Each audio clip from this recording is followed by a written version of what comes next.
Hello, everyone. Okay, let's see.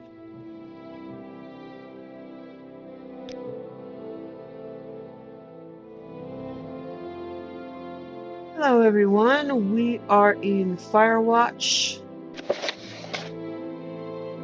I'm going to be doing Missing Cousin.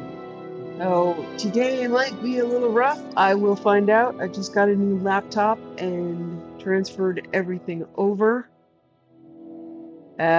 But new key layout, new size keys. So pretty much my fingers will be going to the wrong places for a good long while. We'll see what happens.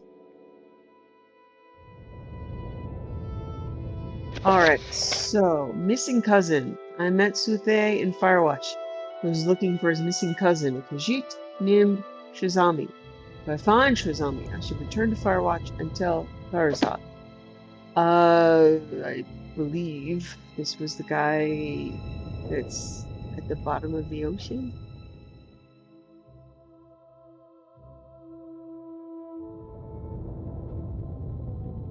Yeah. Upside down ship, lower level. Okay, we have not really been far out there yet, so I'm just going to go to the southernmost tip and fly down.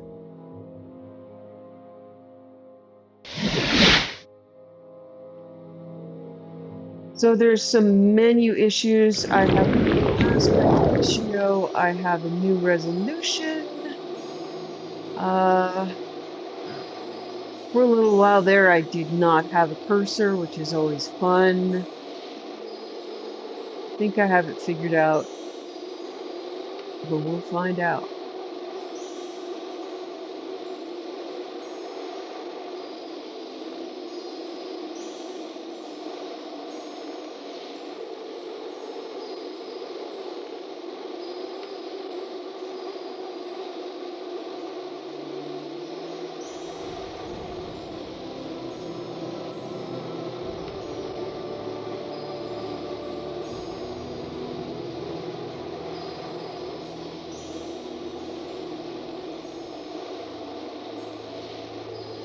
I want to head out to this little island and see what the structure is.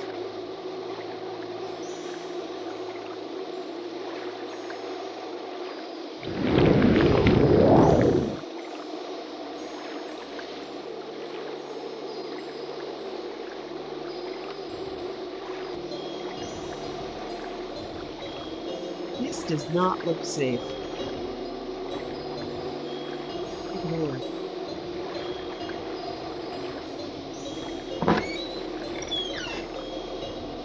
Buy from me, best quality. Good Lord, son, what are you doing out there? Oh, you have books. Alright, I have enough books. But I will never pass up soap.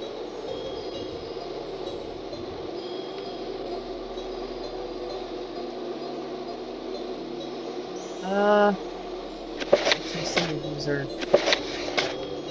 good to have. Ooh, Your Son's Dusk, 6 lessons. Yeah, okay. Some expensive books, but some necessary books. Fortunately, I got lots of money. Thank you. I hope you don't die in the next storm. Wow. That is not safe. Okay.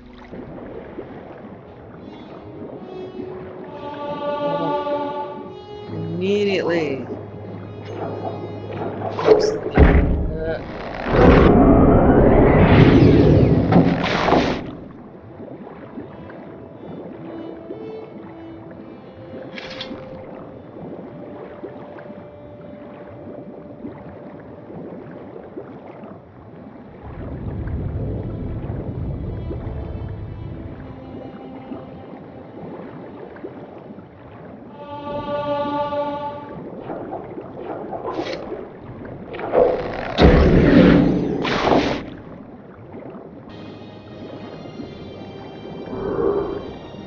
What is making that noise?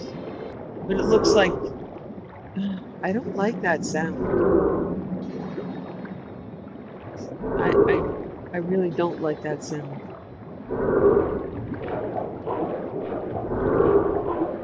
What is oh, oh yeah. Okay.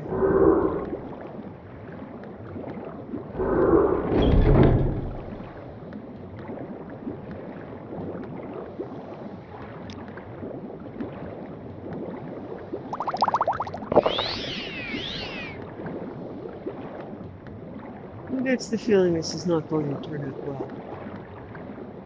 Possibly could have found an air pocket.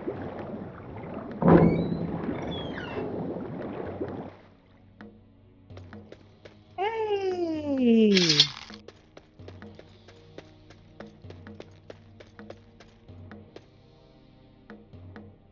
Zami is surprised that Dunmer would come down here. It's so cold and wet. This one misses the warm sand. Dunmer has met Farazad? Please tell Farazad that Shizami is very cold, yet safe here. The Argonian is kind, but Shizami wishes to go home.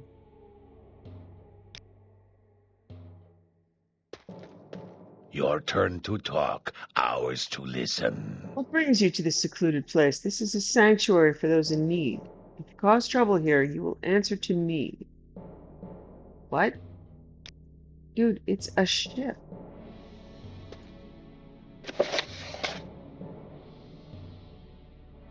Okay, I guess I leave them here. Whatever you guys are doing, well, I'm not sure I want to know.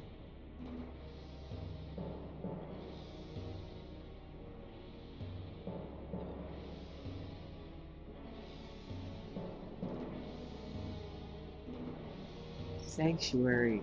How does one get out there for sanctuary without dying?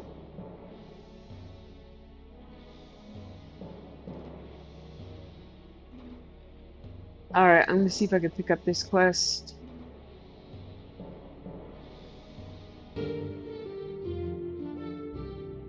Excuse me, but I'm having some trouble with a clan fear. I need your help. There's a clan fear inside my house. I managed to escape, but I would be most appreciative if you would take care of the situation for me so I can go back in. Ask her again about clan fear.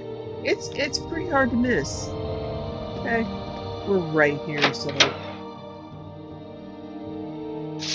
it is pretty hard to miss.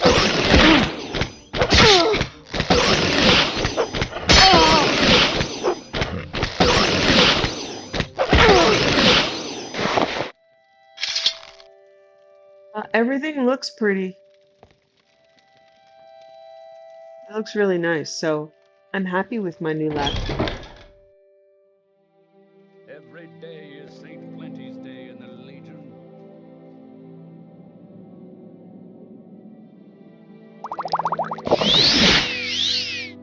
Just not happy with my buff bars. This is a wondrous encounter. Welcome. Have you dealt with the clan fear yet? Thank you, but I do have one more favor to ask. You see, the clan fear was summoned by Renar Sandras.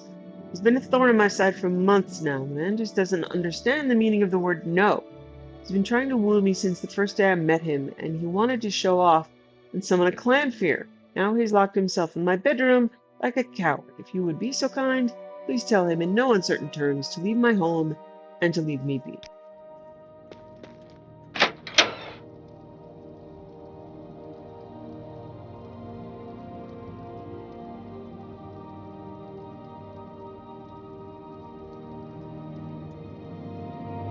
Okay.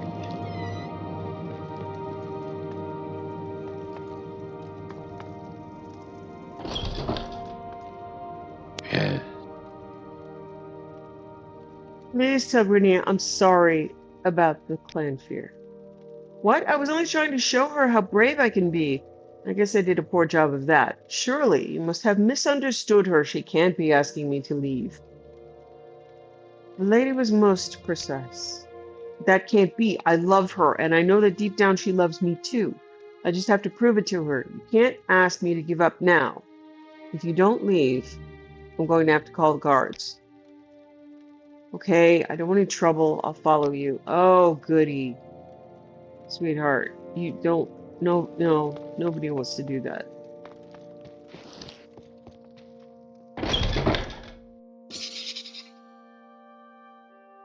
Three blessings, Sarah. What was that? Okay. And what have we here? Please, go ahead. That is the weirdest thing she's wearing around her neck. Is it some sort of... I don't even know what it is, and your hand passes through it. It's freaky. I don't like it. Take it off. That madman Rinar Sanders summoned a clanter in my home. Please tell him to leave me alone.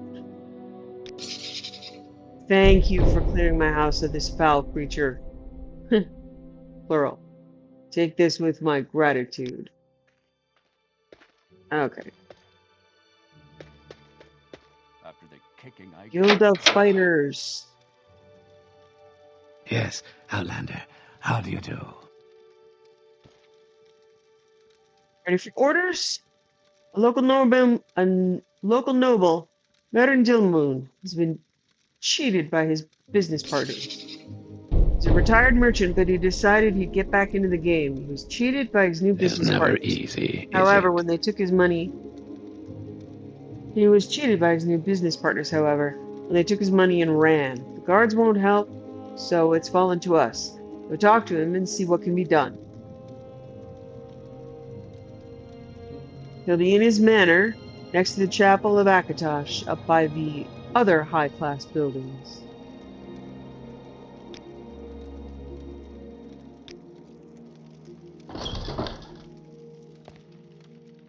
Does look really pretty. You've slightly misplaced and misaligned.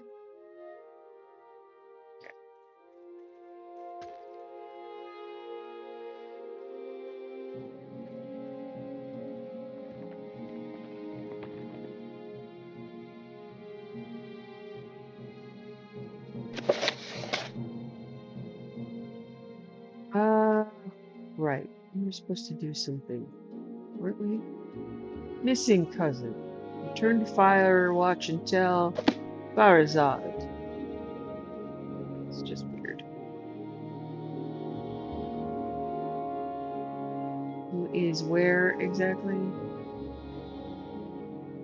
Farazad. Okay. The Howling Moose. Not moose. Noose. Oh, why are you in the sewers, my friend? Ugh. You don't Whatever you know, want. but I kinda hate this. Within reason. Kinda really a lot. Wealth beyond Wish measure, to Outlander. speak? Excuse me. I was just thinking.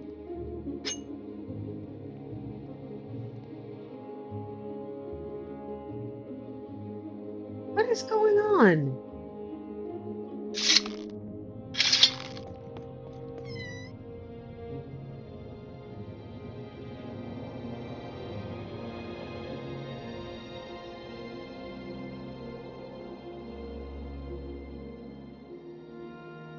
Alright.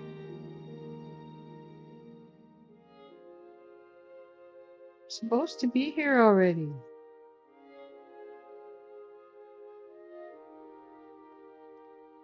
Walk with Stendhal. Oh, Wish citizen. to speak? The upstairs? I'm not busy now. What do you need? May I help you?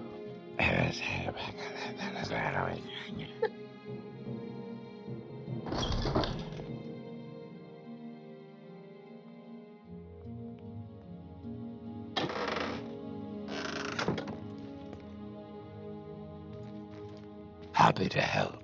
What's your problem? Well, that's Yes, confusing. Outlander. What do you want?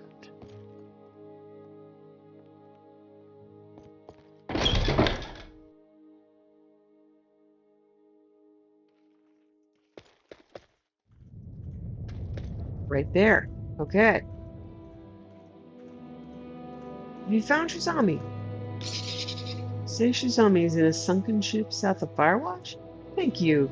This one is a warrior and will rescue his cousin. Okay.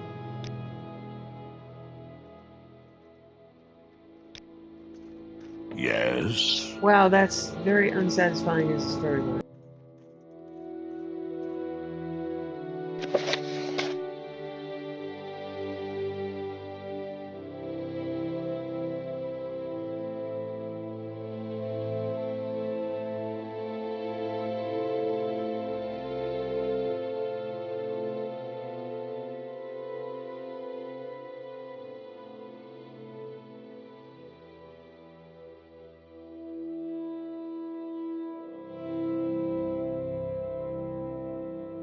Okay, so I wasn't actually done. Missing cousin. I have told Farzad that Shizami is in a sunken ship south of Firewatch. I should return to Shizami. There is also something else I forgot that I wanted to try. Okay.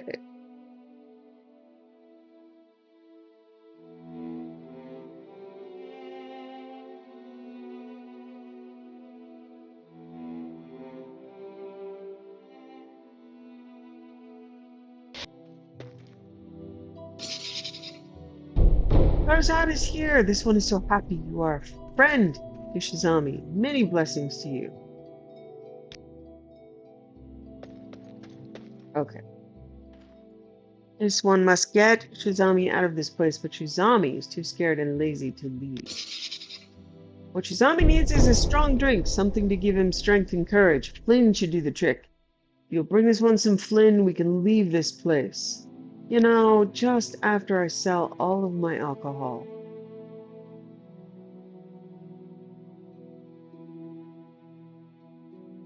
And all I have is Flint. Okay. At some point, I'll be back. I am going to try something. I was reviewing the audio for the Dwarven Ruins and the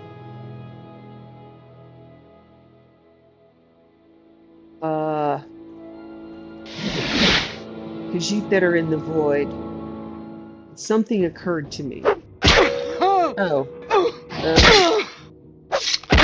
You're one of those owie ones, huh?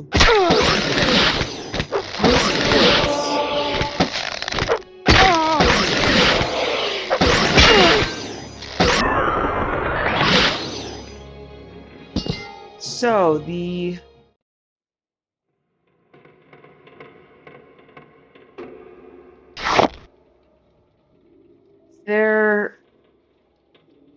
Okay, where's that? Okay. The journal said, sometimes to go forward, you go back. It also said they stumbled upon the answer and that everyone averted their eyes, which could mean the staircase, but could also mean if you go backwards, you go through. Look at that! I figured it out. No, I didn't look it up, so yay. And okay, void. Wow, freaky. Okay. There's the void tear. now, and now I don't know what to do again. Oh, I already went through. I'm here. Okay. We're on the moon? Freaky. Have a Dwemer door to the void asteroid. Okay, cool. I figured it out.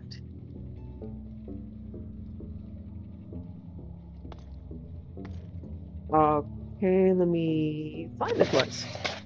Hit it.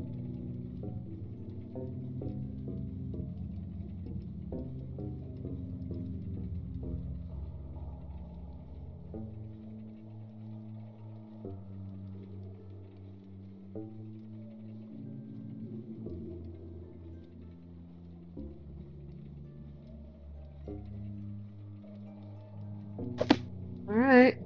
So we're here now. Shastrara's note. Dear A, this one reached this place among the stars. The camp awaits below on the other side of this hill. Careful, without a spell of protection, this one will not be able to breathe between the spheres. May the sands guide your path to the gathering. Um,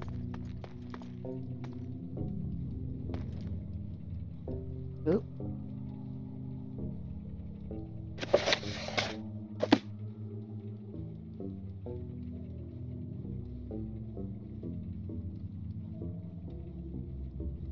I don't know which spell it is. Okay, let me just run through these.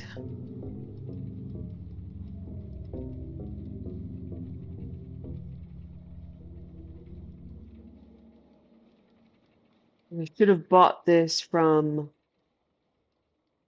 Serene Relas.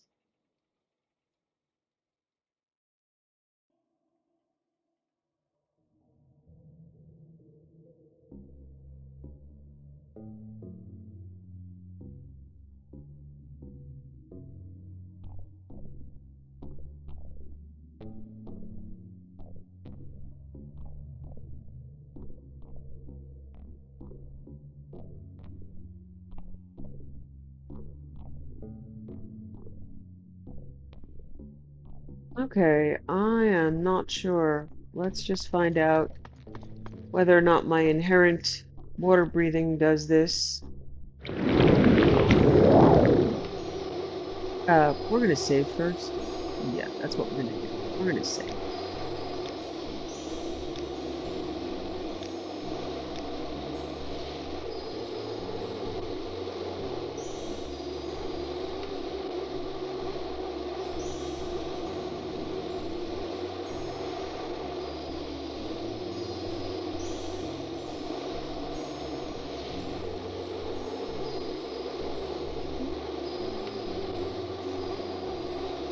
Well, so far it looks like my inherent water breathing is doing the trick.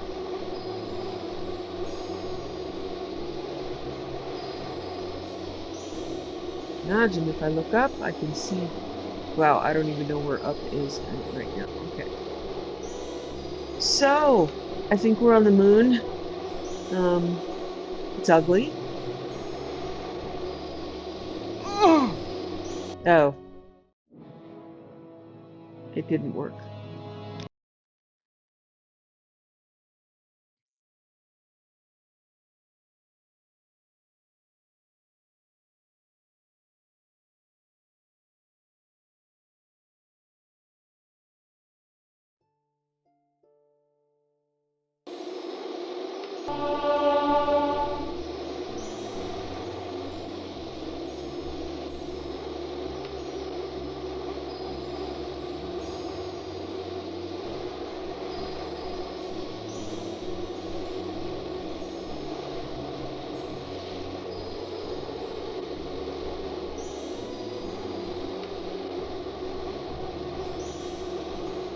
Air sphere. No, no, I don't know. It doesn't sound right.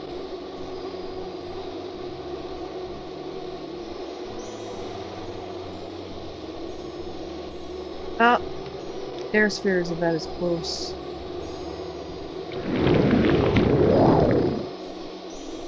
Okay.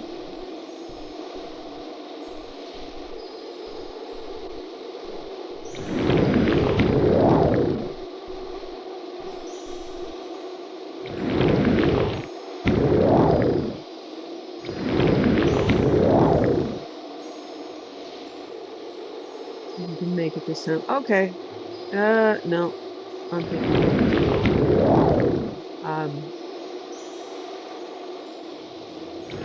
no, I'm not thinking. I think that's the one. It has the same effect of displaced right here. Okay, so I should be inside the tent here. Hold and step away from this tent, or Nazakar will make this one regret it. Is this one friend or foe? We expect no visitors, so what does it want? Come and talk to Nazakar. You hear a growl coming from the armored Khajiit at the table. The Khajiit seem rather tense in your presence. He seems to guard the large tent. You are approaching. Okay, made it to the moon. I wish the sky were doing something. I wish the ground were not this. But hey, I'm on the moon. Last warning. Don't make Nazakar stand up from his game. One more step toward our leader, and this one is no more. You can hear that the armed Khajiit has grabbed his spear. This Khajiit is ready to attack. Should you move any closer to the leader? Well, what do you want from me? What is this, a traveler? How did this one end up here? I came through a strange portal I found in a Dwemer ruin. The Dwemer ruin? This one even knows our spell. How did this one know it would find us here? Over there. That's It kind of bothers me with this mod. When someone says this one, they're referring to themselves, and they keep making it so that they're referring to you when they say this one. Technically, it would be that one. Colleagues in the Mages Guild were worried about your disappearance. I investigated and ended up here. The guild is why this one is here? That's concerning. Who told this one about us? The guild companion, Ajira, asked me to check if you were all right. Ajira, a familiar name. Perhaps the friend of Zeshrara? Speak with her then, traveler. Zeshrara will decide if this one speaks the truth. But this one should be cautious. We Khajiit don't welcome visitors here. This is now our home. Travelers are not welcome.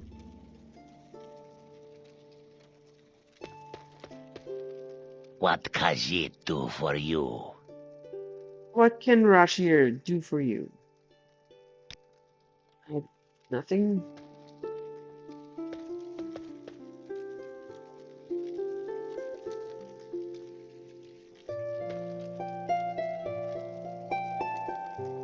Who is this one roaming our camp?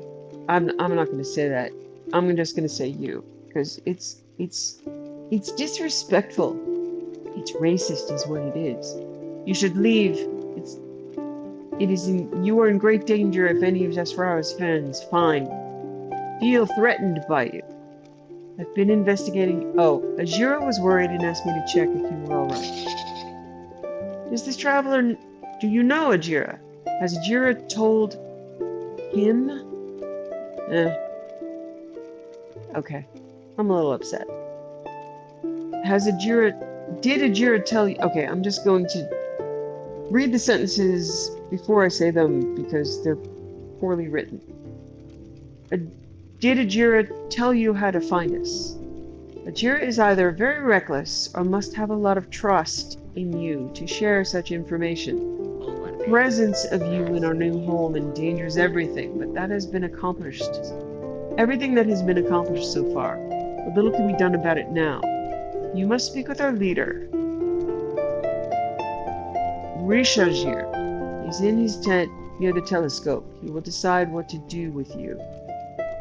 In an almost imperceptible manner, Zeshrara turns toward the leader's tent and the guard stirring nearby, then makes a small gesture that is noticed by both. Immediately afterward, she turns back to you and stares intently, yet remains silent. Feels a bit strange. This all feels a bit strange. Warm day to you, friend. Rashajir greets the traveler and welcomes you to our humble camp. Your arrival is unexpected. What brings you to this place? A friend of Zesrara's told me she was worried about her and wanted me to look for her. Interesting. And what are the traveler's intentions now that the truth of what has happened is known? As you can see, there's nothing of value in this place, just some abandoned ruins and this small camp. I just wanted to know if my colleagues were safe. I can leave if I'm not welcome here.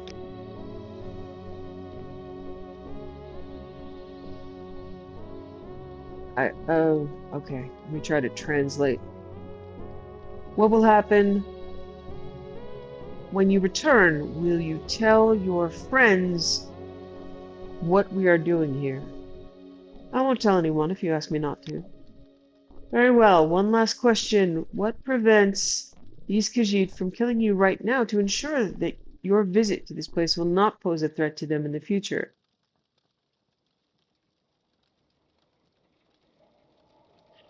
There are people who know I was searching for you. If I disappear, they will come searching. These were all the questions I had for you. I appreciate your patience. Ashajir cannot be certain of the traveler's sincerity, but will choose to believe its words. I do not wish to kill innocent people. I trust that you will appreciate the vote of confidence that we have extended, despite your presence being a threat to them. I will not betray this trust by revealing the existence of this place. Okay. I'm not sure what they're trying to say here.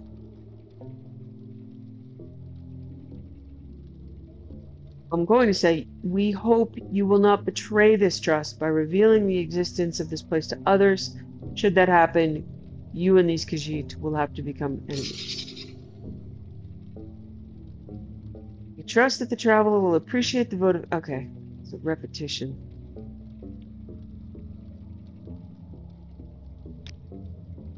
Jode the Evermorn, the cherished of Azura, is the mother of all Khajiit. She is the warm whisper that dwells within each child of elsewhere, the red lantern that lights up the night sky. Her glow is crimson as blood, so close that her warmth feels like it could scratch our skin.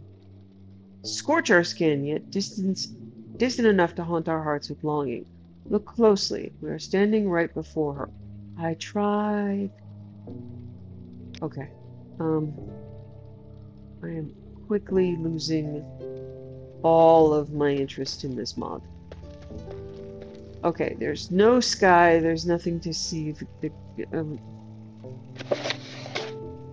Okay, I have convinced the leader of the Khajiit that my presence is not a threat. I might as well ask the last of the questions. Our good friend approaches. Expedition. We've come here to unite in solemn communion with our departed mother, Jode, to pay tribute to her by mourning her death as she rightfully deserves. We have devoted our lives to her, as is the sacred duty of every Khajiit. The journey before us will be long and fraught with challenges, but the trials we endure shall only strengthen our faith and deepen our reverence for her memory. Ask about this place. It serves merely as a vessel through which we will reunite with our beloved mother. This is no more than a carriage that will carry us to the sacred and radiant remains of our progenitor, allowing us to become one with her. Here we seek an end, and thus the presence of these Khajiit in this place is only temporary. This camp serves as merely a temporary shelter. Okay? We must build a place worthy of Jode if we are to be deserving of her embrace. Just as a son would not attend his mother's funeral dressed in rags, these Khajiit cannot present themselves before their mother without showing the reverence she deserves. These makeshift tattered tents are an insult to her memory. To truly demonstrate our devotion, we must build a place worthy of our adoration, a sanctuary that transforms this barren, desolate land into a testimony of our love for her. Yet these Khajiit are merely scholars and mystics, devoted children eager to honor their mother but lacking the means to do so. We need someone skilled in shaping the stone of this land into a monument, fitting of our devotion, a monastery from which we can pray to our mother as we draw closer to her eternal embrace. A monastery would be the truest expression of these Khajiit's purest and most sincere love for their mother, a sanctuary carved into the dark stone of this desolate place, large enough that she might see it with her lifeless eyes from afar. But these Khajiit do not know how to accomplish this. They need guidance, someone who understands how to shape the rock itself. Yet Rishajir fears that if he sends one of his own to seek such a person, that Khajiit may never return, and their absence would bring disappointment to our mother. This dilemma weighs heavily on Rashajir, filling him with deep sorrow. Indeed, there are no easy choices for a leader.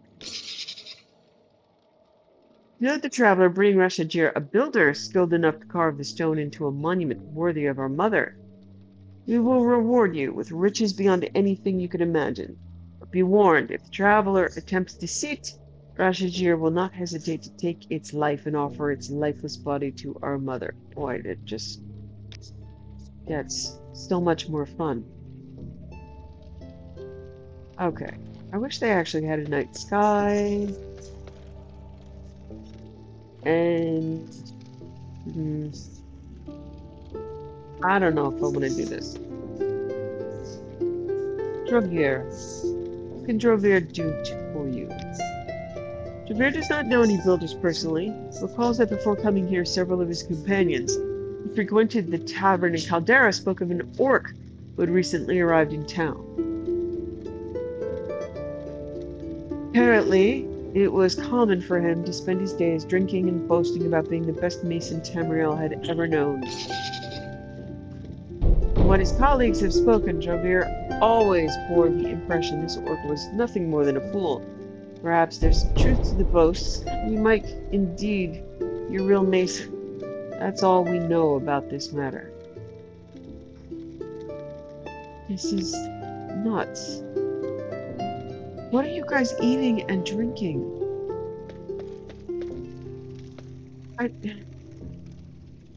Why are you like listening to music and not running around and screaming? Okay. I am not going to steal your moon sugar. I imagine that would not go well.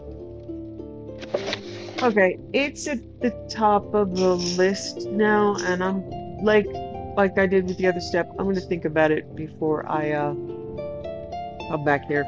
It may cease to be. I don't particularly care for the writing or the drawn-out nature of the exposition or the ugly settings. Haral Grauratash wants to open an investigation into Venderelian, an ancient Pimer stronghold near Mora, but she wants me to find a way to get the squatters out. Okay.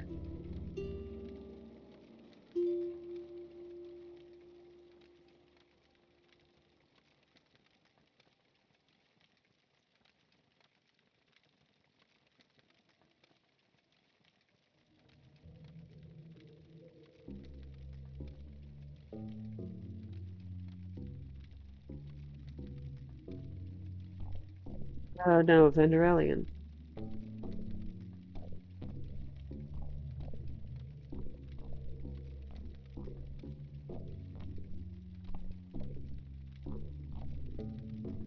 Venderelian is southwest of Alfmora.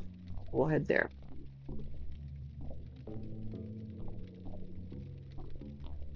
Teleportation magic does not work here. Well, isn't that just wonderful? Okay, I am going to mark here. Even though it says teleportation magic does not work here. Teleportation magic does not work here. Okay. I feel like I'm doing something stupid actually helping these guys. Alright, let me see if my teleportation ring will work. Yes, it will. Okay. Yeah, I'm probably not going back there. She wouldn't talk someone into joining them. They're crazy.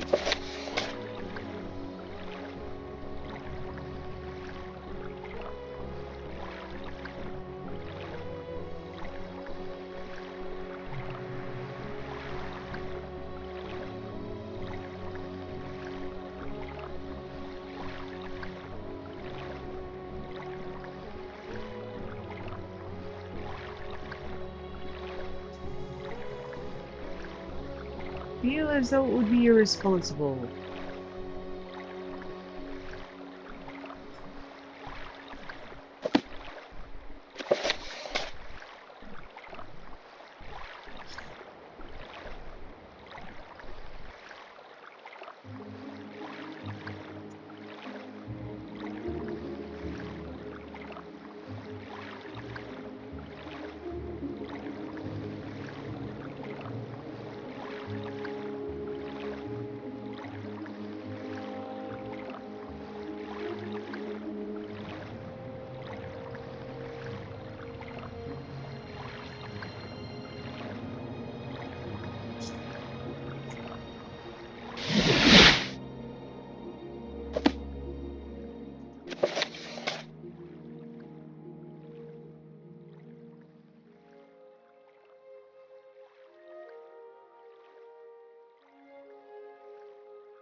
could ask the squatters if they're Masons and they want to go to the moon.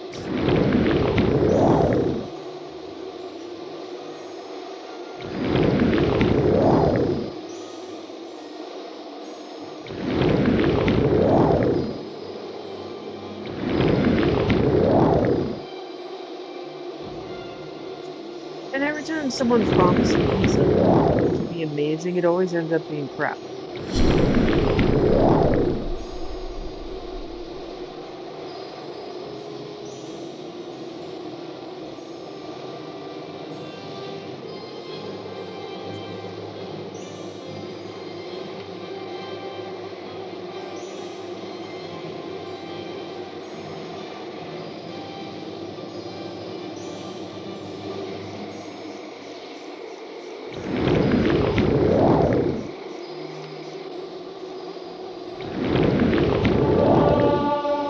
I've reached level 18!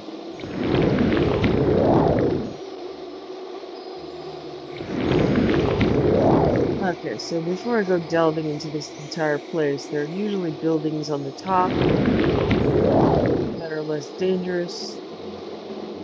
Hello, are you a squatter? Yeah.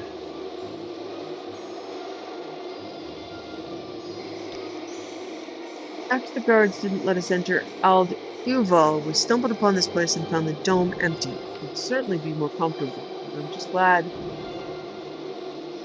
we have some kind of shelter now. Oh, I'm not busy now. What do you need?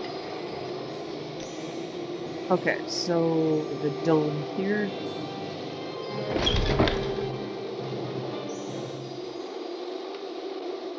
Yes, Outlander, what do you want? Squatters. I'm sorry, but the simple fact is we don't have anywhere else to go. If you really want us to leave, then try finding a place where we can stay. I don't think the Thlalu would be too willing to take us into any of their towns. Then maybe you could try asking whoever runs Alt Yuval, that veteran town built around the tower on the lake's west bank, if they would allow us to live there.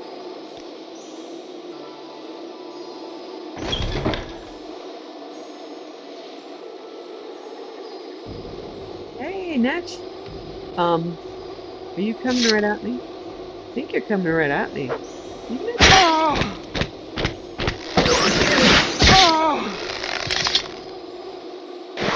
Oh, lamplight.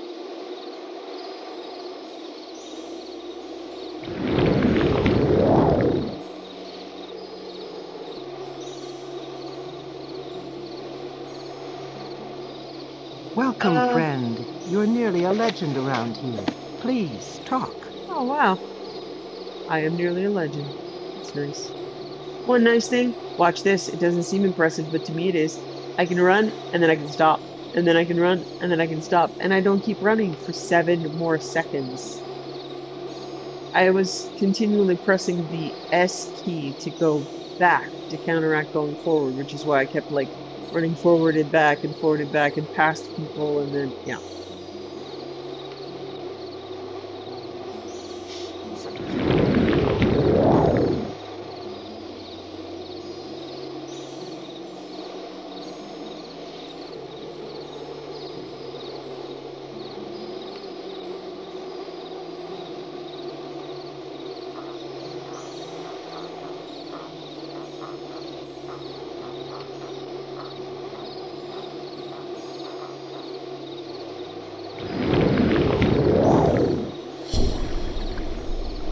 Winery.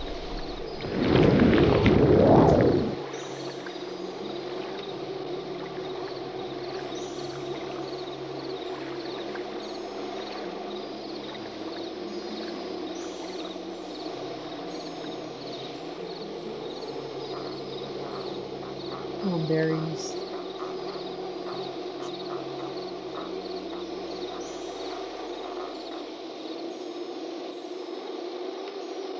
So clumsy. What? Interested about our famous Plaudry Shine? The shine that we produce here is well known and well loved through this part of Morrowind. I was able to expand my humble winery into this large plantation in just a few years because of the success of our shine. It's the combination of the soil and pollen coming from the nearby Oroleth woods that gives us our variety of cranberry, a unique, delicate note. Have a taste.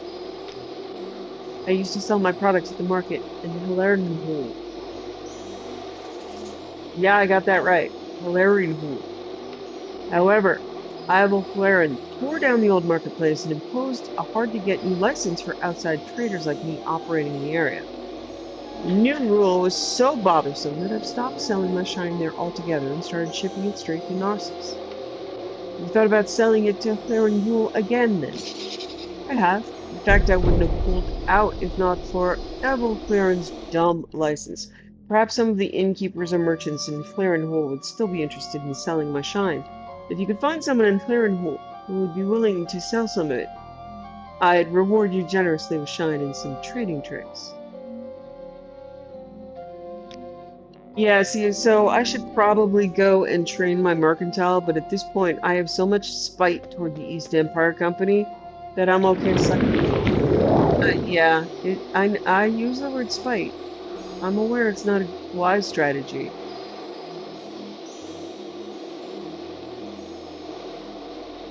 Okay. All evil. All evil. Alright. I'm gonna port up here and head south.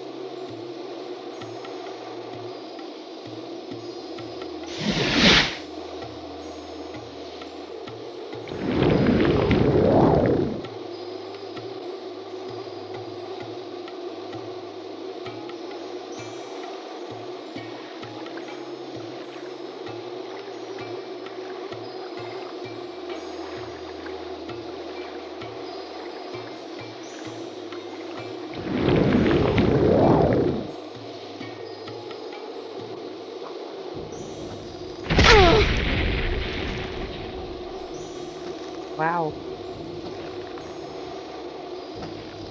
Ooh, that's some serious poison you got there.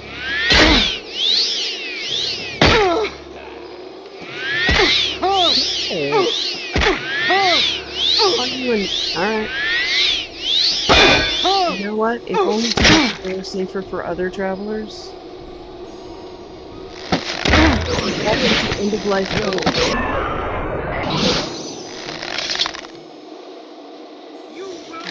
You being a jerk? Nope, we both being jerks. This will not go unnoticed. You will be disgraced for this.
So it is weird. It does look like Mercantile does not go up in the slightest by selling things or buying things. I don't.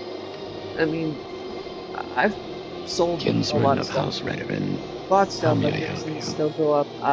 I kind of resent having to train it. I would, but I'm trying to do Live in more peace, dear natural growth. stranger.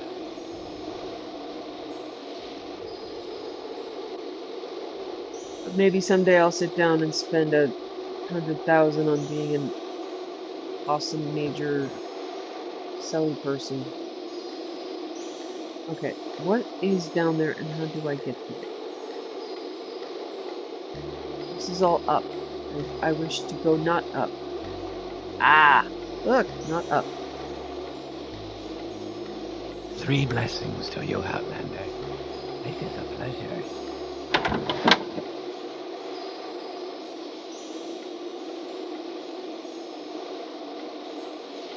Yeah, I have to say again, these places are unnecessarily complicated and huge.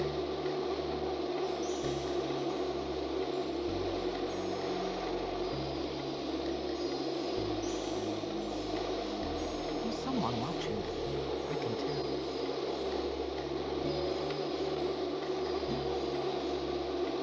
What an unexpected surprise. Please, go ahead, Outlander. Good that you're here. I have duties for you. Eleanor Sevilla's mockery of us has gone on long enough. Find him and challenge him to a duel of honor. Just another of the traitorous Redoran nobles who have succumbed to the luring song of the Hlalu sirens, or, to be more precise, the sound of their gold. Sevilla has committed the most heinous crime. In exchange for worthless trinkets and baubles, he ceded control of his settlement to the Hlalu councillor, Ivor Claren of Clarenhule. It's a disgrace that he continues to live his life in luxury, while the men he has betrayed lie dead in the ground. You should put an end to this. Go to Balnarsville's manor in Clarenhule and challenge him to a duel. As a former Redoran, I believe that he'll accept the challenge. If he doesn't, then he's more lost than I assumed. Come back to me with results, whatever they might be.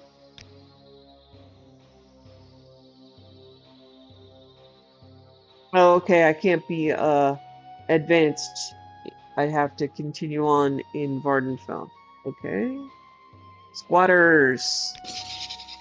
This is not a good situation. We cannot stand by while the people of the Warder's March suffer. But Alduval's resources are already strained by the encampment outside of its walls. I suppose I must take these squatters in, but I will need you to do something beforehand. Go to Othmura and get assurance from its governor, Arisa Rethen, that this expedition will not be used as a cover for further Hlalu land grabs. We have already lost too much, and I do not intend to lose more. This weather is... Okay. Welcome, friend. Are you the I one feel I've as though heard I talk should- about? I bet you this is alcohol, huh? Do I know you? With an outfit like that, you must be doing very well for yourself. Can I help Thank you? you. Okay. That would be theft, wouldn't it? Yeah, I don't want to steal from House Redoran. Not about. I mean, I would. Okay, I take it back. I totally would if someone Move wasn't along, watching and I Outlander. wasn't risking having to reload. Okay, I am going to mark here because this is a pain in my ass. Welcome, friend. I feel as though I should know I you. could eat a rat.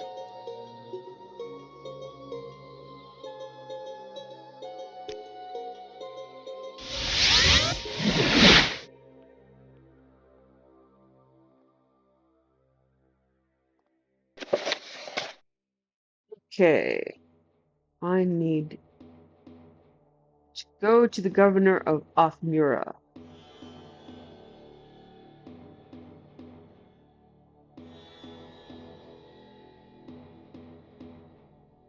Okay, I've already been to Othmura, so I can fast travel here.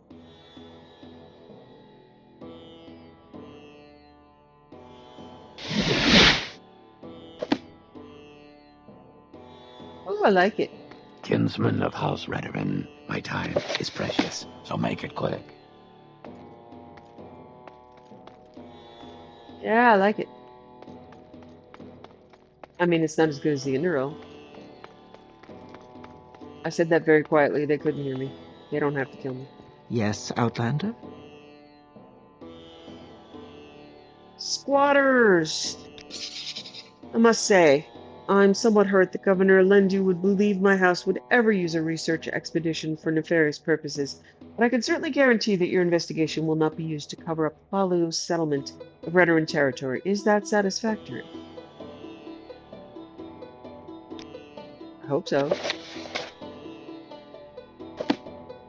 Okay, that was easy. Didn't ask me to do anything horrible.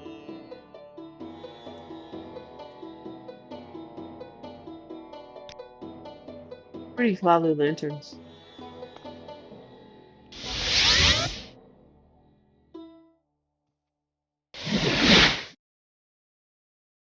It's so And I know good to that's the meet name of you. them because I decorate with them in ESO, so yeah. It's so good to see you. Oh. Oh. Okay. Find Sevilla. I have to go Welcome, to friend. Cerulean Are you the Field. one I've heard talk about? Cerulean Field. Cerulean Field! It's right there. Okay. So, we're gonna go back to the plantation and go south.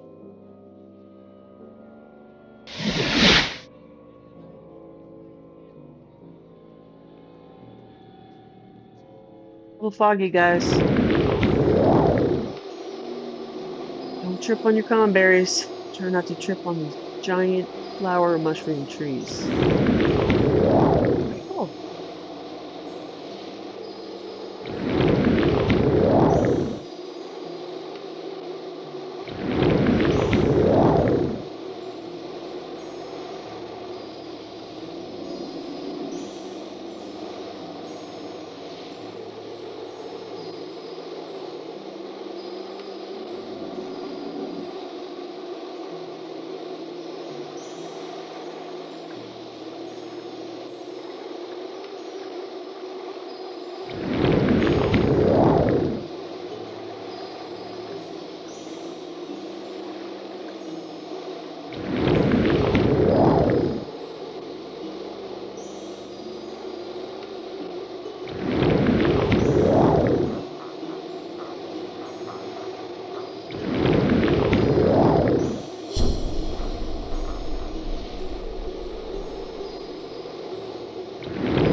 So when you go into a bar, asking people if they want to get drunk is usually a pretty easy sell.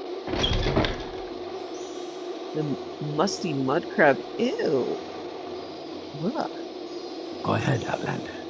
What do you need? This is, look, when you open and there's just a landing and you have to go up and down, why don't you just make Do a I building know on you? Is there one something you level? need?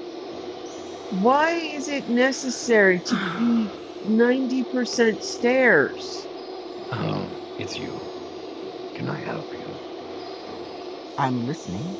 Fight well. Padre Shine, is it true? It's true that I've had requests from some of my clients, but I'm hesitant to do so. Why? I'll need a large sum of investment money to buy the Shine, get it transported to town, and buy a license from Lord Claren. 1,000 gold will be enough. Fine, here, take 1,000 gold. Thank you for the money. Go tell the little Padre that I'll start importing and selling the Shine in the near future. So, terrible businesswoman.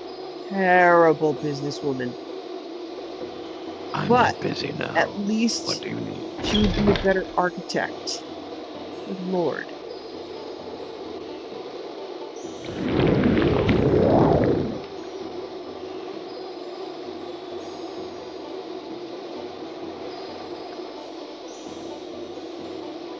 I'm gonna go pick up a Fighters Guild quest from over here.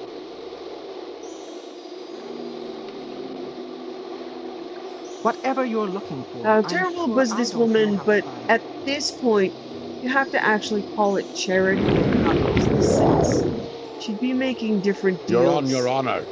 if she Don't had press your more money. luck. Go away, sir.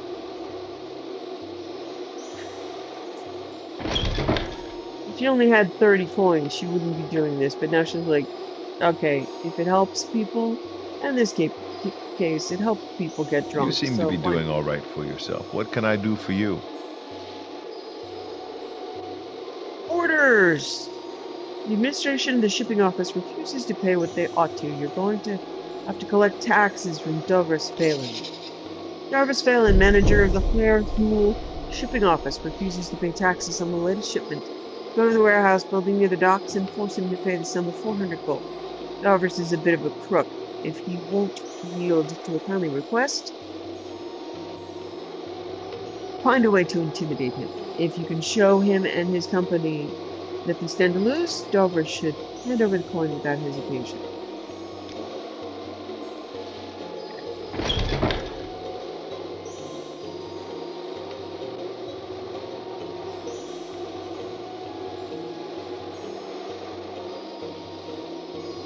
Okay, there's another quest. Standing outside in the fog.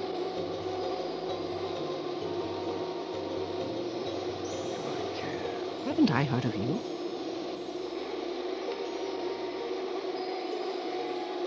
I'm not busy now.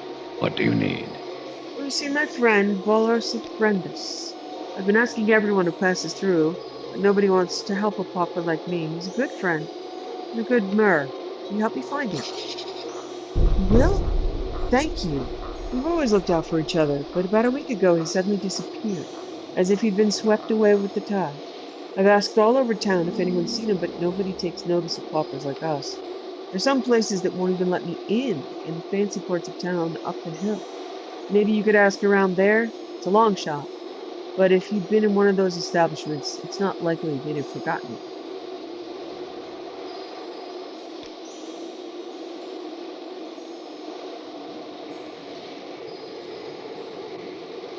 Okay.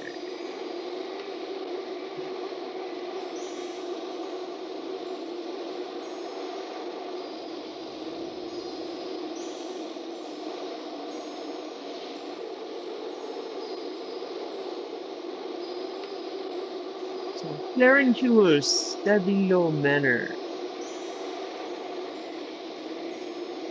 This is a dumb name.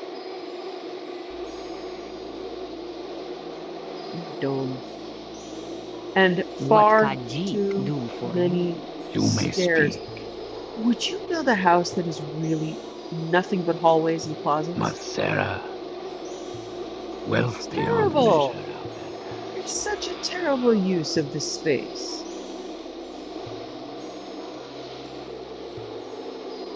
What Kaji Oh my do god, for there's you? even more down.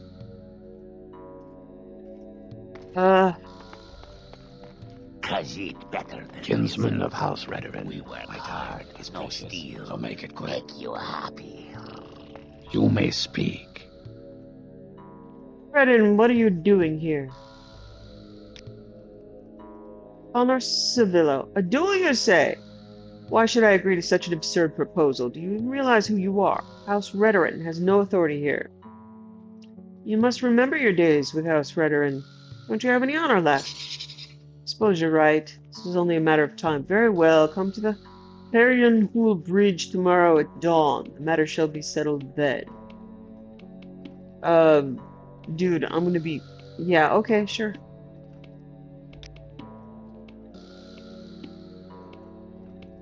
Alright,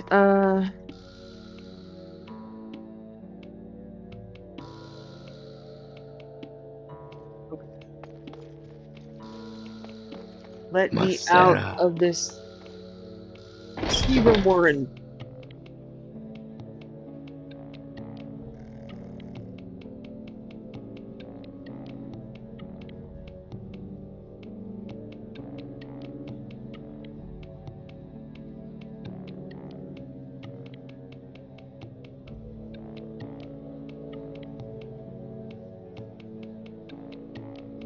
Okay, I'm supposed to get assurances from someone, correct?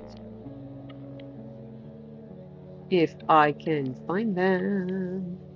If I can find them.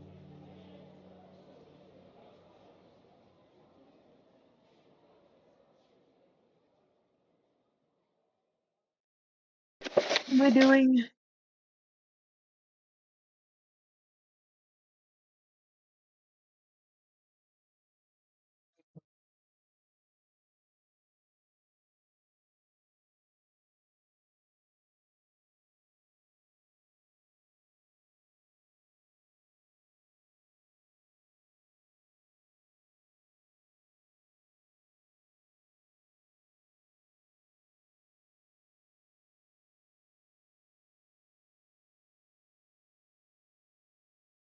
I am confused.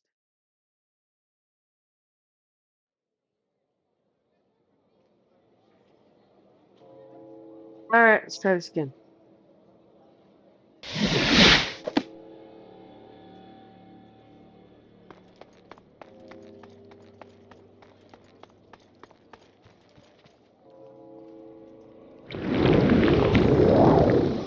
She's not hard to look at. What an unexpected surprise. Please go ahead, Outlander. Okay, squatters. There we go. So, Artisa Rethan guaranteed that the expedition would be solely research focused. Good. In that case, I will let the squatters of yours live in Alt Nuval. A guard will be sent shortly to notify them that they're allowed in town now. Okay.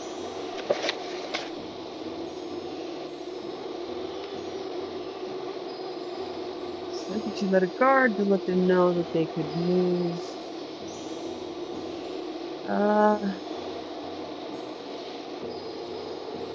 All right, so return to Offmura. That should be at the end of the quest, but we'll see if we have to travel back to kill them.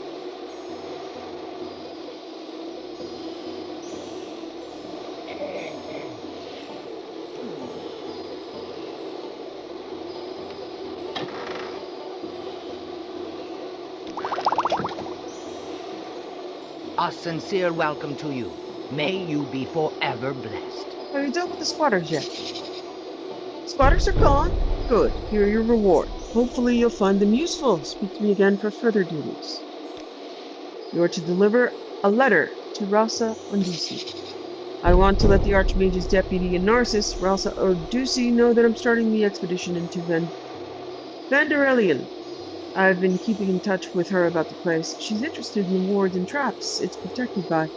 Take this letter and bring it to her. Eno downstairs can get you to the Nurses Guild Hall the quickest, but if you'd like to take the scenic route, you can walk or take a boat from the docks in town. When you come back, meet me at the Stronghold. Okay, I'm just gonna go do that now.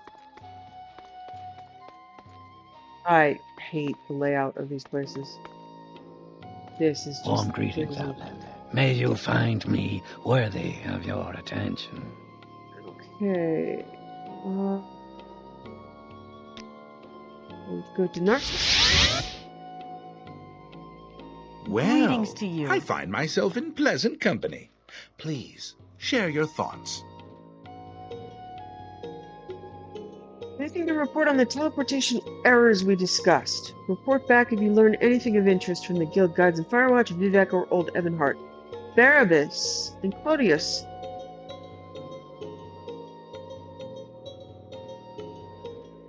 Barabbas and Clodius found a strange hat on his teleportation pad amongst some other objects. The objects appearing in Old Evanhart's teleportation pad are certainly strange.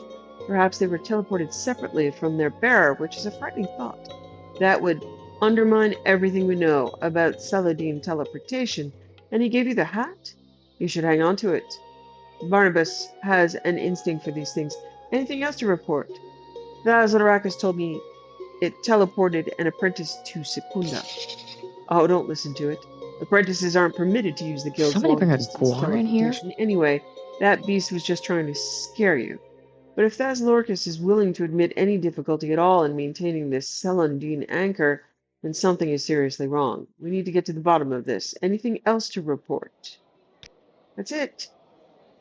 You need reports from Vivek, Old Ebonheart, and Firewatch. Once you've brought me those, we'll know what to do next. Okay?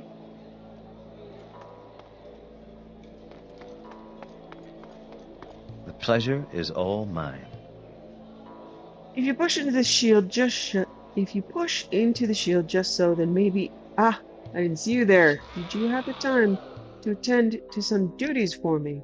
There's a major uptick in training accidents caused by misfired spells ever since the Archmage vanished. I'd like you to look into why. Spells have been going mad during training sessions. I've never seen anything like it. Some of the apprentices were seriously hurt. I have no idea why this could be occurring, so I'm sending you to find someone who might. His name is Drojaban, a master of destruction magic, but he's an odd sort. Never stays in one place for long. I don't know exactly where he is now, but his former apprentice heard the bird He's staying here in the foreign quarter. If the two stayed in contact, Bird might know where he is.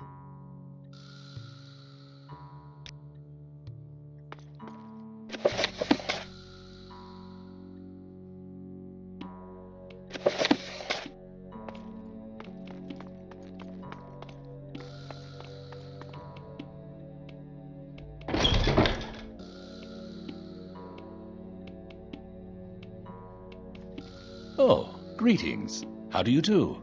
May we But I talk? have a moment of your time. There are duties that require a discreet wizard to attend to. There's a sensitive tome missing from the library. Would you care to help me find it? This book is called Dead Magic.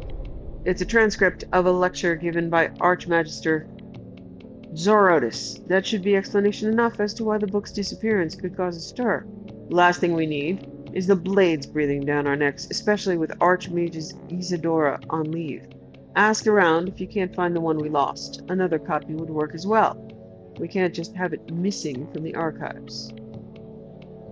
Normally, it'd probably be me stealing it.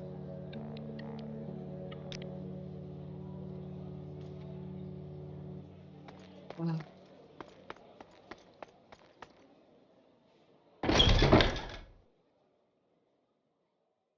I need a drink.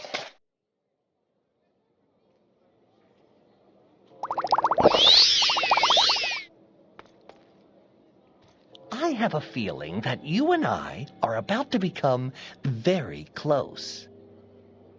Gosh, look at you stomping and sprinting around. Can't you see I'm conducting observations? You'll frighten the rats. Okay.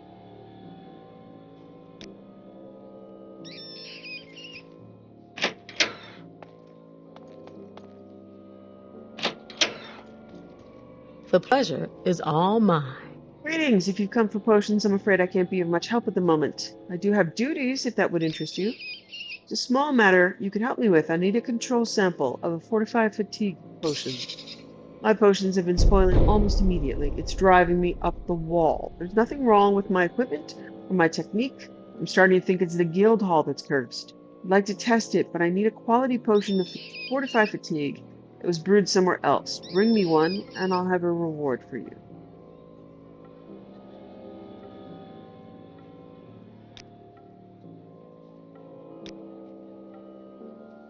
Warm greetings, Outlander. Care I'm to very peruse sorry, my but I don't have any spells? duties. Perhaps you can come back once things have settled down around here. Letter to Rosa Andusi. There's a letter for me. Could I have it then? Ah, from Carol. Good to see her research is coming along. Well, though that's a shame, I won't be able to see this Vanderelian for myself. I wish the both of you luck. It sounds like you might need it.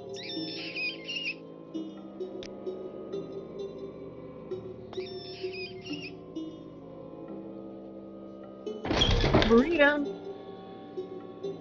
I want to see the Arboretum. Mountain Damask. Oh, Hail nice. and welcome, friend. Hail! Oh, I like it.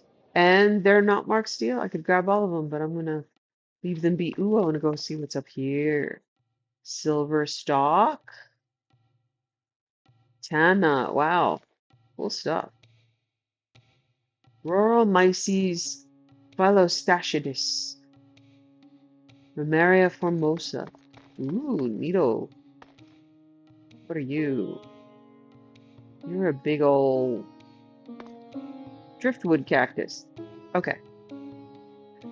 Take your cuttings if you must, but don't damage anything that won't regrow. You may just pull up my exotics faster than I can get them to sprout in this dry climate. There is something you could help me with. Are you at all familiar with hemlock seeds? I need a portion of them for the garden. We had one, but it died a short while ago after we harvested it. I need seeds from outside of the hall. Tracking them down might give you some trouble, though. Hemlock is a cereal plant with a sinister reputation. It's often used to create deadly poisons, but I know someone who might know where you can find some, named Critius Aretino. He's a bounty hunter. That's what he says, at least. Knows a whole lot about plants with similar properties to hemlock. Critius lives in an apartment in the Velothi Tower, over in St. Velothi Quarters. If anyone in the city has hemlock, He'll know where it is. Okay. What makes this smell? Rude.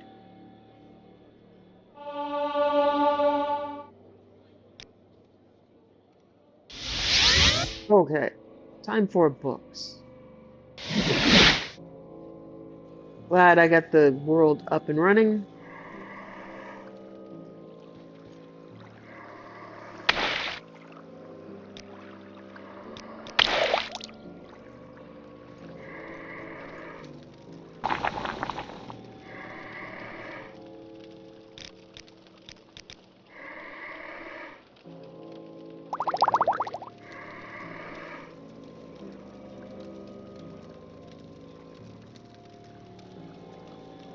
I'm afraid to use anything because unless I have like 50 of them. Half of these are for quests. No. Bread's for a quest.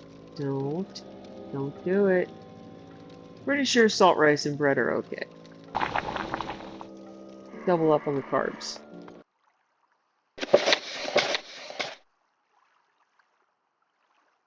Before the rule of Tiber Septim, all Tamriel was in chaos. The poet Trasisis called that period of continuous unrest days and nights of blood and venom. The kings were a petty lot of grasping tyrants who fought Tiber's attempts to bring order to the land. But they were as disorganized as they were dissolute, and the strong hand of Septim brought peace forcibly to Tamriel. The year was 2 E896. The following year, the emperor declared the beginning of a new era. Thus began the third era, Year Aught. For 38 years, the Emperor Tiber reigned supreme. It was a lawful, pious, and glorious age, when justice was known to one and all, from serf to sovereign. On Tiber's death, it reigned for an entire fortnight, as if the land of Tamriel itself was weeping. The emperor's grandson, Pelagius, came to the throne. Though his reign was short, he was as strong and resolute as his father had been, and Tamriel could have enjoyed a continuation of the Golden Age. Alas, an unknown enemy of the Septim family hired that accursed organization of cutthroats, the Dark Brotherhood, to kill the Emperor Pelagius Septim as he knelt at prayer at the Temple of the One in the imperial city. Pelagius Septim's reign lasted less than 3 years. Pelagius had no living children, so the imperial crown passed to his first cousin, the daughter of Tiber's brother Agnorith. Kintyra, former queen of Silvanar, assumed the throne as Kintyra I. Her reign was blessed with prosperity and good harvests, and she herself was an avid patroness of art, music, and dance. Kintyra's son was crowned after her death, the first emperor of Tamriel to use the imperial name Uriel. Uriel I was the great lawmaker of the Septim dynasty and a promoter of independent organizations and guilds. Under his kind but firm hand, the Fighters' Guild and the Mages' Guild increased in prominence throughout Tamriel. His son and successor Uriel II reigned for 18 years, from the death of Uriel I in year 64 of the Third Era to Pelagius Septim's accession in year 82 of the Third Era. Tragically, the rule of Uriel II was cursed with blights, plagues, and insurrections. The tenderness he inherited from his father did not serve Tamriel well, and little justice was done. Pelagius II inherited not only the throne from his father, but the debt from the latter's poor financial and judicial management. Pelagius dismissed all of the elder council and allowed only those willing to pay great sums to resume their seats. He encouraged similar acts among his vassals, the kings of Tamriel, and by the end of his 17-year reign, Tamriel had returned to prosperity. His critics, however, have suggested that any adviser possessed of wisdom but not of gold had been summarily ousted by Pelagius. This may have led to some of the troubles his son Antiochus faced when he in turn became emperor. Antiochus was certainly one of the more flamboyant members of the usually austere Septim family. He had numerous mistresses and nearly as many wives, and was renowned for the grandeur of his dress and his high good humor. Unfortunately, his reign was rife with civil war, surpassing even that of his grandfather, Uriel II. The War of the Isle, in year 110 of the Third Era, 12 years after Antiochus assumed the throne, nearly took the province of Somerset Isle away from Tamriel. The united alliance of the kings of Somerset and Antiochus only managed to defeat King Orgum of the island kingdom of Piandania due to a freak storm.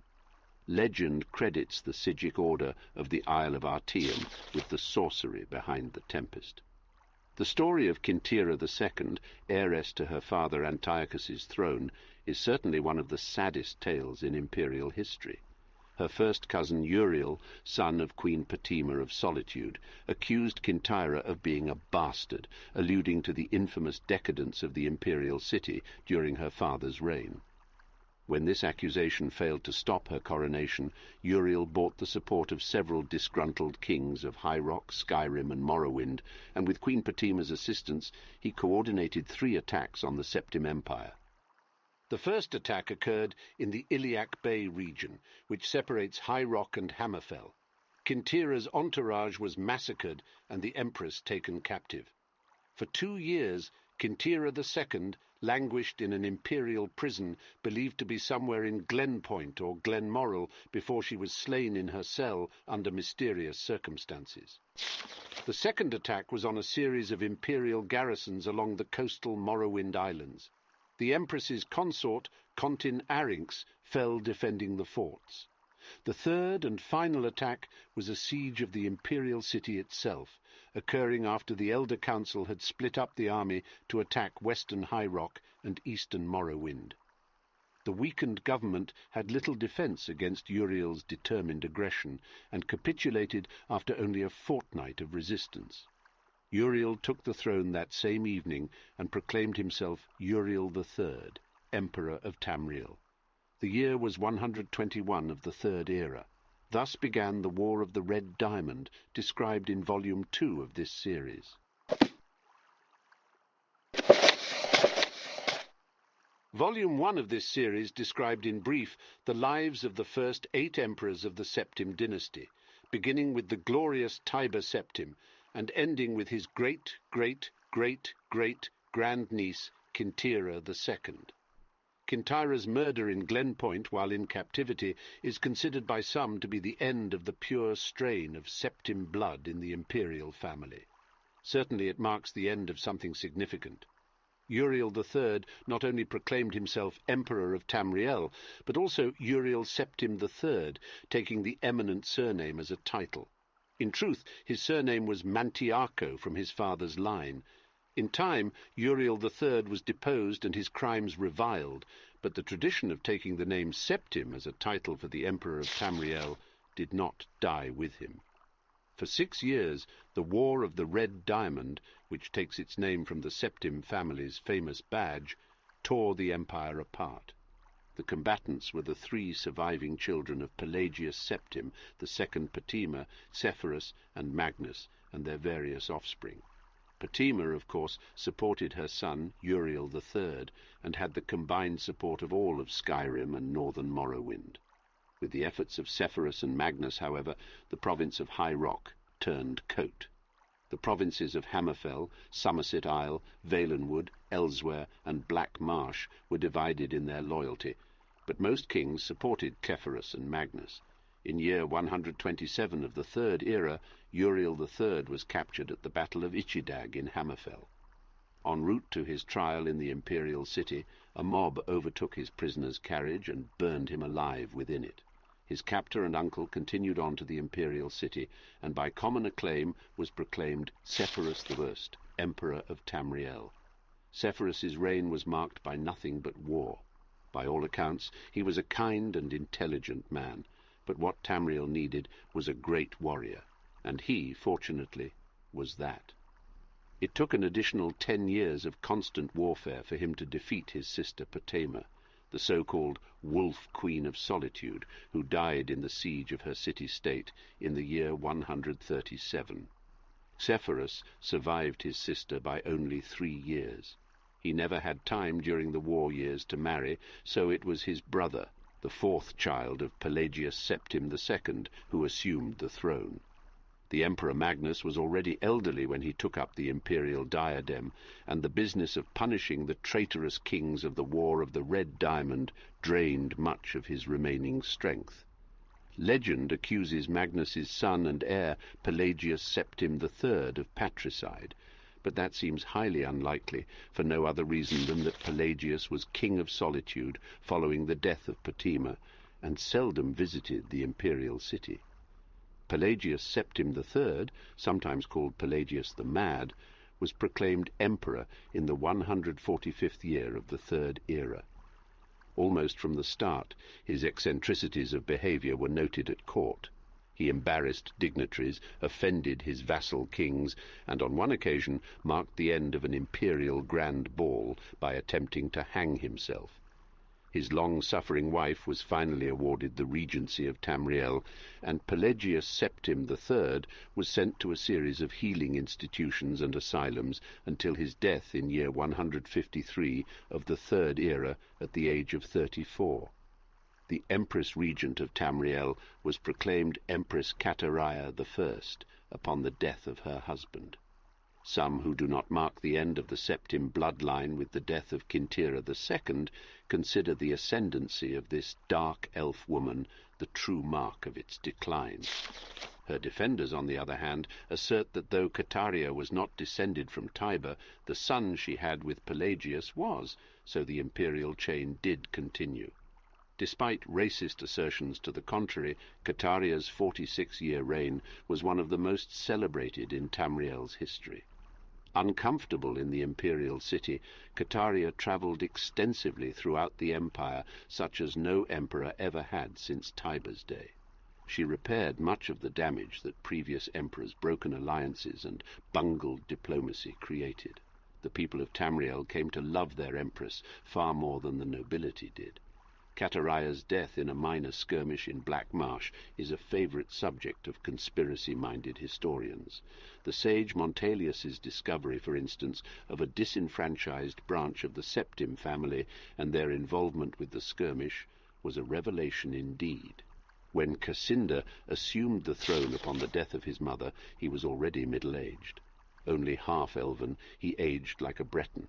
In fact, he had left the rule of Wayrest to his half-brother Uriel due to poor health. Nevertheless, as the only true blood relation of Pelagius, and thus Tiber, he was pressed into accepting the throne. To no one's surprise, the Emperor Cassinda's reign did not last long. In 2 years he joined his predecessors in eternal slumber. Uriel Lariat, Cassinda's half-brother and the child of Kateriah I, and her imperial consort Galivir Lariat, after the death of Pelagius Septim III, left the kingdom of Wayrest to reign as Uriel IV. Legally, Uriel IV was a Septim. Cassinda had adopted him into the royal family when he had become king of Wayrest. Nevertheless, to the council and the people of Tamriel, he was a bastard child of Kateriah. Uriel did not possess the dynamism of his mother, and his long 43-year reign was a hotbed of sedition. Uriel IV's story is told in the 3rd volume of this series. The 1st volume of this series told in brief the story of the succession of the first 8 emperors of the Septim dynasty, from Tiber Septim I to Kintira II. The 2nd volume described the War of the Red Diamond and the 6 emperors that followed its aftermath, from Uriel III to Cassinda. At the end of that volume, it was described how the Emperor Cassinda's half-brother, Uriel IV, assumed the throne of the Empire of Tamriel. It will be recalled that Uriel IV was not a Septim by birth. His mother, though she reigned as empress for many years, was a dark elf, married to a true Septim emperor, Pelagius Septim III. Uriel's father was actually Kateriah's consort after Pelagius's death, a Breton nobleman named Galivir Lariat. Before taking the throne of empire, Cassinda had ruled the kingdom of Wayrest, but poor health had forced him to retire. Cassinda had no children, so he legally adopted his half-brother Uriel and abdicated the kingdom. 7 years later, Cassinda inherited the empire at the death of his mother. 3 years after that, Uriel once again found himself the recipient of Cassinda's inheritance. Uriel IV's reign was a long and difficult one. Despite being a legally adopted member of the Septim family, and despite the Lariat family's high position, indeed they were distant cousins of the Septims, few of the elder council could be persuaded to accept him fully as a blood descendant of Tiber. The council had assumed much responsibility during Cataraya's long reign and Cassinda's short one, and a strong-willed alien monarch like Uriel IV found it impossible to command their unswerving fealty. Time and again the council and emperor were at odds, and time and again the council won the battles. Since the days of Pelagius Septim II, the elder council had consisted of the wealthiest men and women in the empire, and the power they wielded was conclusive. The council's last victory over Uriel IV was posthumous.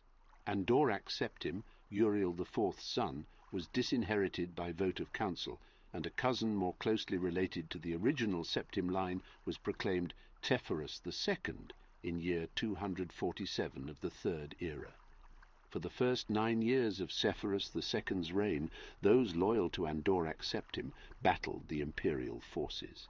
In an act that the sage Ereintine called Tiber Septim's heart beating no more, the council granted Andorac Septim the high rock kingdom of Shornhelm to end the war, and Andorac Septim's descendants still rule there. By and large, Sepphoris II had foes that demanded more of his attention than Andorac. From out of a Cimmerian nightmare, in the words of Ereintine, a man who called himself the Cameron Usurper led an army of Daedra and undead warriors on a rampage through Valenwood, conquering kingdom after kingdom. Few could resist his onslaughts, and as month turned to bloody month in the year 249 of the Third Era, even fewer tried. Sepphoris II sent more and more mercenaries into Hammerfell to stop the usurper's northward march, but they were bribed or slaughtered and raised as undead. The story of the Cameron Usurper deserves a book of its own. It is recommended that the reader find Palo Ilthri's The Fall of the Usurper for more detail. In short, however, the destruction of the forces of the usurper had little to do with the efforts of the emperor. The result was a great regional victory and an increase in hostility toward the seemingly inefficacious empire. Uriel V Sepphoris II's son and successor swiveled opinion back toward the latent power of the empire.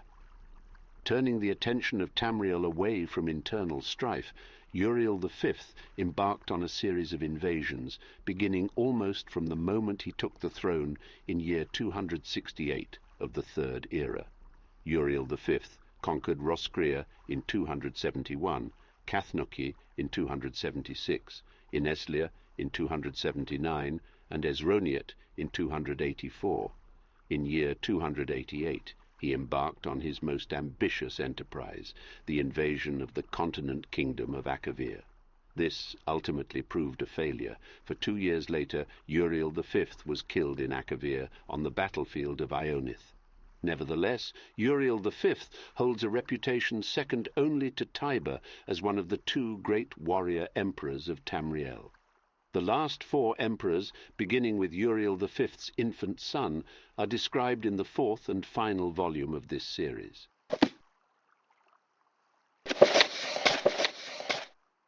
The first book of this series described in brief the first 8 emperors of the Septim dynasty, beginning with Tiber I.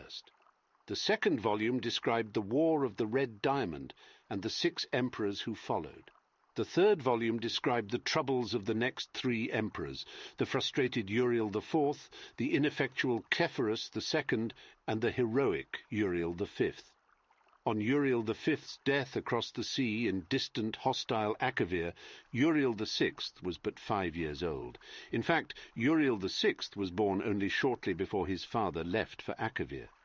Uriel V's only other progeny by a morganatic alliance were the twins Morihatha and Eloisa, who had been born a month after Uriel V left. Uriel VI was crowned in the 290th year of the Third Era. The imperial consort Thonica, as the boy's mother, was given a restricted regency until Uriel VI reached his majority. The Elder Council retained the real power, as they had ever since the days of Catariah. The council so enjoyed its unlimited and unrestricted freedom to promulgate laws and generate profits that Uriel VI was not given full license to rule until 307, when he was already 22 years old. He had been slowly assuming positions of responsibility for years, but both the council and his mother, who enjoyed even her limited regency, were loath to hand over the reins. By the time he came to the throne, the mechanisms of government gave him little power, except for that of the imperial veto. This power, however, he regularly and vigorously exercised. By 313, Uriel VI could boast with conviction that he truly did rule Tamriel. He utilized defunct spy networks and guard units to bully and coerce the difficult members of the Elder Council. His half-sister, Morrihatha Septim, was, not surprisingly, his staunchest ally, especially after her marriage to Baron Ulfer Gerson of Winterhold brought her considerable wealth and influence. As the sage Ugarid said, Uriel V conquered Esroniet, but Uriel VI conquered the Elder Council. When Uriel VI fell off a horse and could not be resuscitated by the finest imperial healers, his beloved sister Morrihatha took up the imperial tiara. At 25 years of age, she had been described by admittedly self-serving diplomats as the most beautiful creature in all of Tamriel. She was certainly well-learned, vivacious, athletic, and a well-practiced politician. She brought the Archmagister of Skyrim to the imperial city and created the second imperial battle mage since the days of Tiber Septim. Morrihatha finished the job her brother had begun and made the Cyrodiil a true government under the Empress, and later the Emperor. Outside the Cyrodiil, however, the empire had been slowly disintegrating. Open revolutions and civil wars had raged unchallenged since the days of her grandfather Kephorus II. Carefully coordinating her counterattacks, Morrihatha Septim slowly claimed back her rebellious vassals, always avoiding overextending herself. Though Morrihatha's military campaigns were remarkably successful, her deliberate pace often frustrated the council.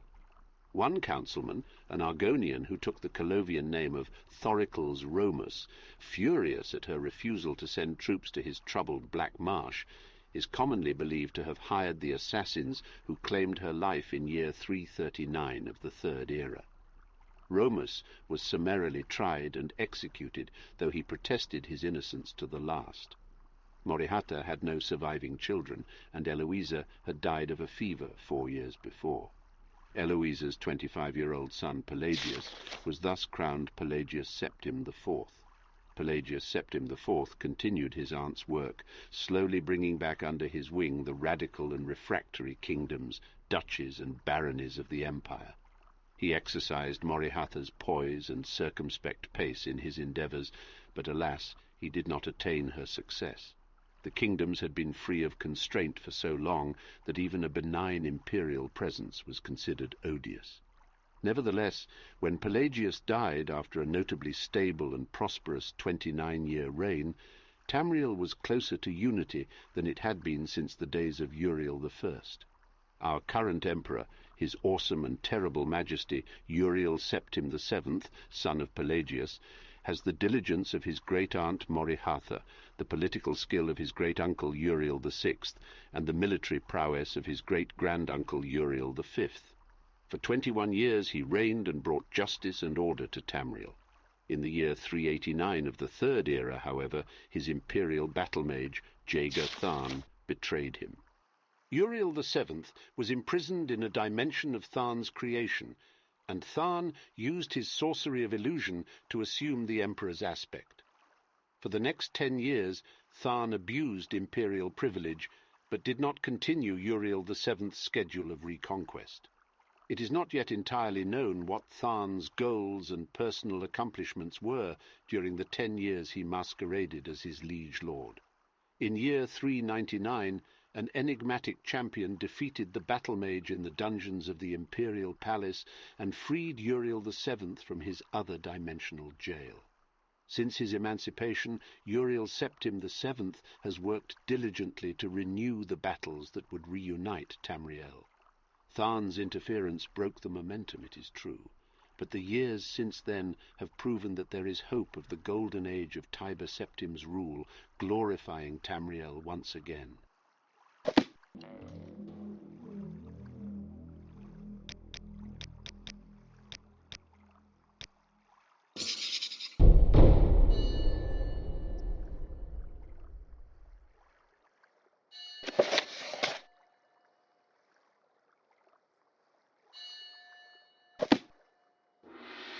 Okay, just a notification that the guy is waiting at the bridge. We're probably going to leave him there waiting for a while, because it's that kind of mood.